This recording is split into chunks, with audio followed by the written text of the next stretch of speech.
Okay, study guide section on the technology of photography. This is when you guys become techies.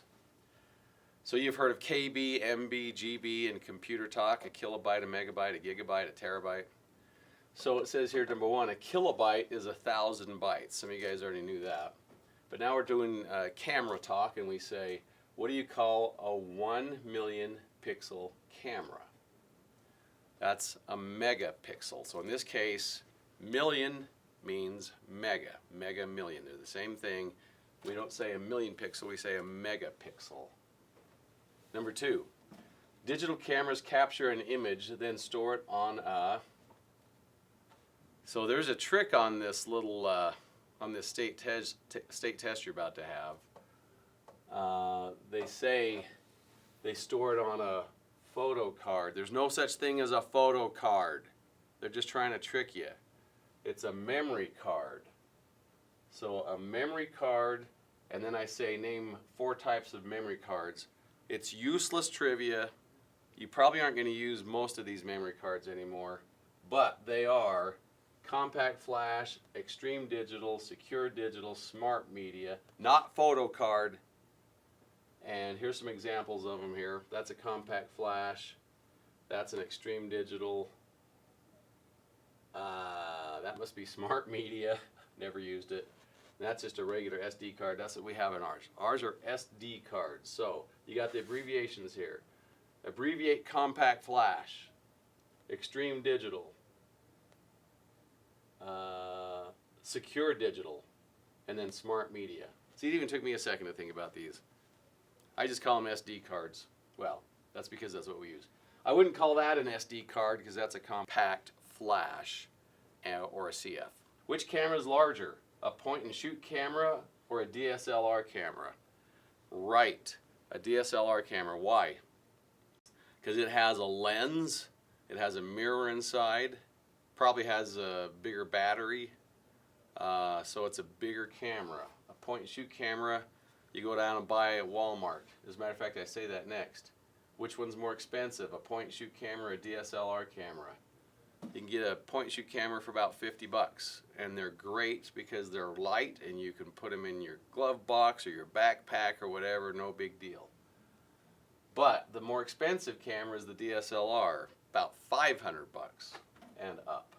When you take a picture, what is the part of the camera that holds the photo data for a brief moment before transferring the data to the storage cards, the SD cards?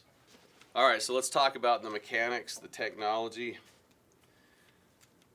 As you know, the light comes in through the lens and it goes through the aperture and hits the image sensor. After it hits the image sensor turns it into data, right? We say zeros and ones. And then where's that data stored? Right, in our case on an SD card. Yep, that's what I call it, an SD card. However, what happens to the data in between the image sensor and getting loaded on that SD card? Where's my SD card? All right. So it hits the light sensor there, turns it into data, stores it on here. Well, for a brief moment, it goes through what's called a camera buffer. So there's a buff little guy in there that grabs all that data and distributes it to the SD card. And the more buff that camera buffer is, the faster it can process that stuff. That actually comes into terms of how many shots you can take per second if you're in that sports or burst mode. So if you've got a really good camera buffer and it can hold an awful lot of data and get it all written to that card, it might do 12, 13 shots per second. A smaller camera buffer will only do maybe 7 or 8 shots per second. Okay, what do you call the mode or lens used to capture the details of a small subject? If you're in a lab, what instrument do you look through to see something really small, to see your germs? That's right, you use a microscope. Well, it's similar to that, right? You already knew it. Macro, so we call it macro photography. What is she doing right there? That's macro photography. She's getting a ladybug, and she tries to get it as big on her image, big of a frame as possible. So a little object basically magnified as big as you can get it. That's macro photography. I think macro photography is pretty cool, and there are contests for macro photography. You can make money if you get an awesome shot like that. We had a student that did that. He entered a contest. He had an insect, but I don't remember what it was now. Might have been a dragonfly. I know we've had praying mantis macro shots. Anyway, he won. Guess what he won? He won a $1,300 camera. That's a macro shot. Our cameras don't have macro lenses. They're fairly expensive. I decided not to spend the money on them because the lenses are good enough to practice with. But with ours, we were able to get that shot. We got the number 2 in focus. And you notice another thing about macro photography. Often just the very subject is in focus and everything else is out of focus. That's kind of what makes it work. Anyone recognize this? Okay, now let's go to the opposite of macro. Opposite of macro, opposite of a microscope. What do you look through to see an object that's far away, like a star in the sky? So it says here, what do you call a lens that, like a telescope, can get a closer view of a distant subject without moving closer? So it's one thing to say, oh, I want a closer view of a distant subject. Okay, what do I do though if I don't want to get closer to the subject? Yeah, I zoom in, but I also use a telephoto lens is what we're saying here. Okay? Why would you not want to just move closer to a subject? Give me an instance of where you need a telephoto lens to get a distant subject. Yeah, telephoto. Telephoto. Well, an example would be if you're shooting wildlife photography. Lions, tigers, and bears. How close do you want to get to some real lions, tigers, and bears? About as close as the zoo, right? So you're going to get shots of them at like 1,000 yards. So you want a really long lens, they call it. So these are examples of lengths of lenses. An 18 millimeter lens, it means the size of the lens. We'll say the length of the lens. So an 18 millimeter lens from the lens to the image sensor is a very short distance. And so we're looking at a very wide shot of just some kind of farmland. We can't even tell what's back there, right? 24 millimeters, a little longer, 35, 55 is actually what the human eye just naturally sees. If you have a 55 millimeter lens, it's just like walking around in life. And you can tell on a 55 millimeter lens, there's a couple of red barns back there. But look at what happens once you get to like, what does this actually go to? 135. This is this lens right here, the shot that you would get, and you can actually see those red barns. You can't even hardly see them with 18 millimeters, but 135 millimeters, you're zoomed in like a telescope. And then once you get to 300 millimeters, which would be twice the size of this lens, you can read what someone graffitied, spray painted on the back of that barn. And you're standing at the same place, right? You're still, well, that's a good 500 or 600 yards away at least. Okay. So that's what you would do if you're shooting wildlife. Why else would you not get closer to wildlife? Because they run away. If you're sneaking up on a deer, you can only get so close before you spook it, right? So you get there and you zoom in. We'll look at some wildlife photography another time. Next one, what do you call the phenomenon of light reflecting inside the lens barrel of your camera? So especially with the sun, sunlight can come in here and it can reflect. If you got the lens pointed near a bright light or the sun, it'll reflect inside the lens barrel and create this effect. And most of you have created this effect unintentionally. That's a lens flare. They call that lens flare. You think those are cool? That's going to be an assignment you'll have. We're not going to watch this right now, but there's a funny little program, what's it called again? How It Should Have Ended, that I'm going to show you that talks about lens flares in that first Star Trek movie when they took the old Star Trek TV series and they did a reboot. But you guys only get to watch that if you're in the class when I show it to you next time. What's the difference between optical zoom and digital zoom? This is really pretty simple. With an optical zoom, you're using the optics, the glass, to zoom in. With digital zoom, you're using the camera's software to artificially zoom in, okay? So what people say is that it takes the picture, like it takes this guy here, and it comes in and it crops his head, it crops the rest of this out, and then it magnifies that. Okay, digital zoom, that's the next thing it says. So this is just basically another YouTube that I want you to watch that talks about optical versus digital zoom, and then here it says digital zoom crops and artificially enlarges the image.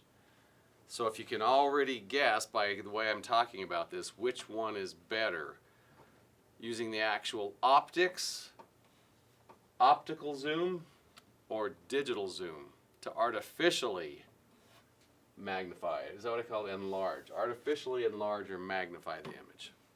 Yeah, that's right. You want to use the actual optics if you can, because really all you're doing with the artificial, like zoom in, is you're just making the pixels bigger, so the image doesn't look as good. And then we already talked about this. What is measured in millimeters, where the higher the number, the narrower the angle of view, and the higher the magnification. That's a long sentence. So again, if I've got just a wide view of something, and then I zoom in, and I make my lens longer, more millimeters, I'm also making that view narrower, right? So I'm like, maybe I'm seeing all of you with the lens being shorter, and now I can just zoom in on Susie in the back, all right? So what do we call that? We call that focal length. Again, it's the length of your lens. They call it the focal length. You can have a long lens or a short lens. A short focal length or a long focal length. If a prime lens will not allow you to change focal lengths, what kind of lens will? We haven't even really talked about prime lenses too much. So obviously this is called a what kind of a lens? A zoom, right? What if it don't zoom? Then it's called a prime lens. Why would you ever want a lens that doesn't allow you to have control over, zooming in and whether you're looking at something from a distance or not? Well, there are reasons. Some of the very best lenses, most expensive lenses, are prime lenses that are 55 millimeter. So a prime lens, you set it on there and that's what you get. Let me go back to that other shot. Okay, what if I did have a 55 millimeter prime lens? Why would I want to just leave that lens on the camera? Remember what I told you? That's right, it's what the human eye sees. So for documentary photography, to say, here I am after the hurricane. We're here with boots on the ground and we got FEMA here and people are, cleaning up, and here's this disaster here. Or maybe you're in a war zone. Well, then you're telling the story just the way the human eye would see it. And a lot of times they make really good, expensive, clear, fast prime lenses for that, for documentary photography. Okay, that's why you might use a 55 millimeter. And then you're not zooming in and doing anything artsy. Now, obviously the converse is also true then. If I'm doing something artsy, I don't want just that 55 millimeter prime lens. I'm stuck with what I get. I want to be able to zoom in on something or pull back out or whatever, right? More techie stuff. What is an adjustment that ensures accurate colors? It's called white balance. I wrote up the word balance for you. White balance. It's not the average of racial ethnicities to white boys like me. It's what you do on your camera to make sure that the colors are accurate. So in this lighting, in this situation in this room, the color white, we'll say right here, is different than in other lighting settings. All right, so if you're outside or if the sunset is really orange or whatever, the color white will look a little bit different. So what I can do is manually I can go into a setting here and I can point to whatever is white in this room, and then I push the button on that and I tell the camera that is the color white under these lighting circumstances, and then everything else will be color accurate. Okay, so if I take that shot here though, I'm under fluorescent lights, a projector or whatever, right? And now if I go outside at noon and I shoot something without realigning my white balance, are my colors going to be the same? Anyone know what color my footage will look? It'll be kind of skewed towards the color blue.